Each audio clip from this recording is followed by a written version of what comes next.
Hello అండి అందరికీ welcome back to my channel. చూడండి సింపుల్గా పాలకూర రైస్ ఎలా చేసుకోవాలో ఇప్పుడైతే చూసేద్దాం మనమైతే. ఇంకా ఈరోజు నేను లంచ్లోకి అయితే పాలకూర రైస్ అయితే చేస్తున్నాను. పిల్లలకైతే 3 days హాలిడేస్ ఇచ్చారు. ఇంకా చూడండి ఇంకా ప్రాసెస్లోకి అయితే వెళ్ళిపోదాం. ముందుగా అయితే అన్నం వండి పెట్టుకోవాలి. ఇంకా పాలకూరని అయితే ఉడకబెట్టి చల్లారిన తర్వాత వాటర్ అంతా తీసేసి పాలకూర, పచ్చిమిర్చి, కొత్తిమీర, ఉప్పు వేసి మిక్సీ పట్టుకోవాలి. అలాగే అల్లం వెల్లుల్లి పేస్ట్, కరివేపాకు ఇక్కడ చూపిస్తున్నవన్నీ రెడీగా అయితే పెట్టుకోవాలి. ఇంకా ఒక ప్యాన్లో ఆయిల్ వేసి ఆయిల్ వేడయ్యాక పల్లీలు, జీడిపప్పు, పోపు దినుసులు, కట్ చేసి పెట్టుకున్న ఉల్లిపాయలు అన్నీ వేసి కొద్దిగా దూరం వేయించుకోవాలి. వేగిన తర్వాత ఒక స్పూన్ అల్లం వెల్లుల్లి పేస్ట్ వేసి పచ్చివాసన పోయేదాకా ఫ్రై చేసుకొని ఇంక ఇప్పుడు మనం మిక్సీ పట్టుకున్నాం కదా పాలకూర పేస్ట్ని మొత్తం ఇందులో వేసేసుకోవాలి.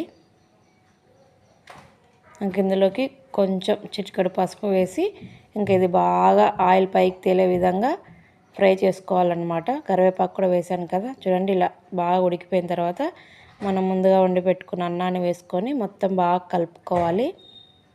ఈ విధంగా కలుపుకున్న తర్వాత మనకి ఉప్పు సరిపోయిందో లేదో ఒకసారి చెక్ చేసుకొని వేసుకోవాలి. నాకైతే తక్కువైంది అందుకే వేసాను. సింపుల్గా ఇలా చేసుకోండి, చాలా బాగుంటుంది. బాయ్ బాయ్, తప్పకుండా ట్రై చేయండి.